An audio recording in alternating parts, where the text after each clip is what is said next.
Dear student अस्सलाम वालेकुम। आज हमारा टॉपिक है फ्रैक्शन।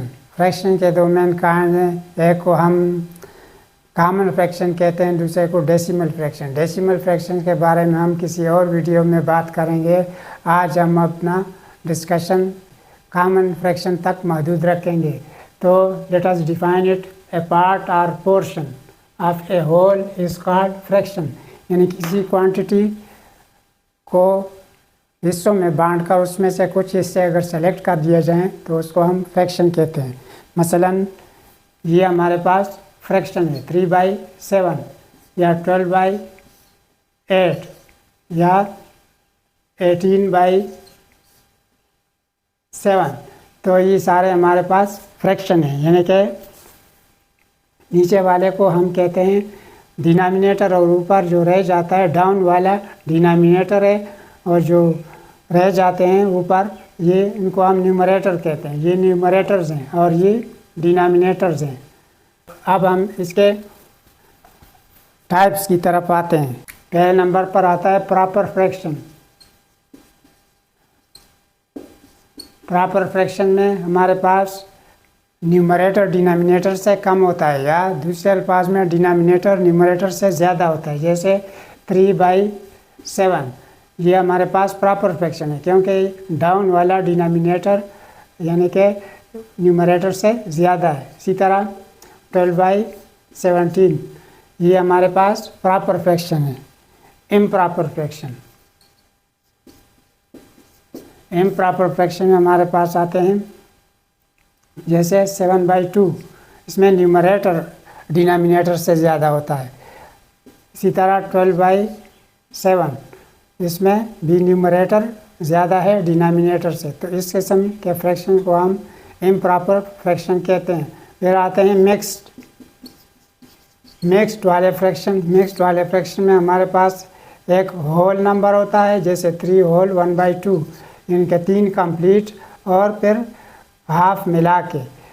इसी को अगर हम कन्वर्ट करेंगे इम्प्रॉपर फ्रैक्शन में तो ये मुमकिन है। जैसे 2 3 6 + 1 7/2, यानी कि ये इस तरीके से इम्प्रॉपर में कन्वर्ट हो गया। लेकिन बहरहाल जब इस तरह लिखा हुआ हो तो इसको हम मिक्स्ड फ्रैक्शन कहेंगे। अब आते हैं इसकी एडिशन और सब्ट्रैक्शन की तरफ। तो एडिशन और सब्ट्रैक्शन अगर लाइक टर्म्स हो तो फिर तो इसका न तो एडिशन का कोई मसला है, या आप छोटी क्लासों में कर चुके हैं, न इसकी सब्ट्रैक्शन का मसला है, और डिवीज़न और मल्टीप्लिकेशन का तो बिल्कुल ही नहीं।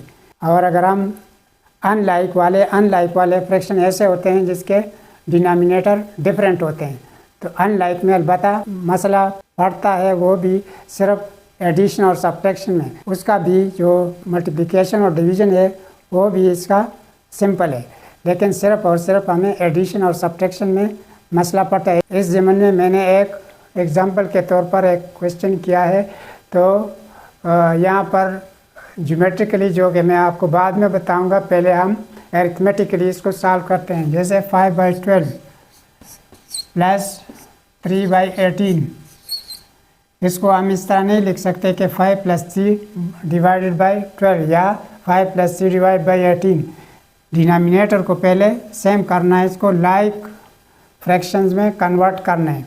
तो इसको अगर हम 3/3 में मल्टीप्लाई करें और इसको 2/2 में, तो इस तरीके से हमारे पास ये बन जाता है 15, 3 5 = 15 और 3 12 = 36 प्लस 2 3 = 6 और 18 2 = 36। तो ये अब सिंपल हो गया। 15 + 6 डिवाइड बाई 15 + 6 डिवाइडेड बाई 36, तो ये 21/36 आ गया हमारे पास। इसको ज्योमेट्रिकली मैंने यहाँ पर शो किया हुआ है। पहले ये वाला जो है 5/12 एक होल को, यानी ये सेम दोनों होल हैं, लेकिन एक दफ़ा इसमें से 5 सेलेक्ट किया है, 12 इससे करके 5 सेलेक्ट किया है, और फिर 18 इससे करके इसमें से 3 सेलेक्ट किया है। तो इस तरीके से जब इसको ऐड किया जाएगा, इसको दोनों यानी कि ये इसके ऊपर रखेंगे तो ये सूरत हाल बन जाएगी। जैसे मेरे पास ये है इसका डायग्राम, ये है जैसे 1 2 3 4 5 6 7 8 9 10 11 12 इससे करके होल को, तो उसमें से 5 सेलेक्ट किए हैं, 1 2 3 4 5 इससे सेलेक्ट किए हैं। और जो दूसरा 3/18 है उसको 1 2 3 4 5 6 और 6 की 3 कतारें हैं, तो 3 6 18 यानी कि 18 हिस्सों में इसको बांटा है। और फिर उसमें से सिलेक्शन हुई है 1 2 3 इसमें से सेलेक्ट की गई हैं, जो कि उधर दिखाए गए हैं राइट साइड पर। अब जब हम इन दोनों को मिलाएंगे तो सूरत हाल यूँ बन जाएगी। अब देखें इसमें जो हमारे पास डिनोमिनेटर है वो भी ऑटोमेटिकली अपीयर हुआ, यानी कि इसके 1 2 3 4 5 6 और इस तरफ भी 6 है, तो 6 6 36 यानी कि डिनोमिनेटर भी खुद ब खुद अपीयर हुआ।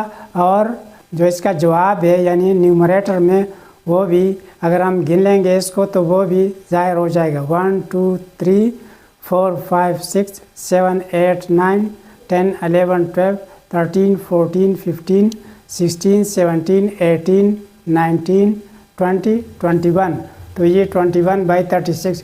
इसी तरह कागज़ के टुकड़े काट कर जो डिनोमिनेटर है उसको सेम करने के लिए फ्रैक्शन को यानी कि अनलाइक से लाइक बनाने के लिए आप इस तरह प्रैक्टिकल करके इसको कर सकते हैं।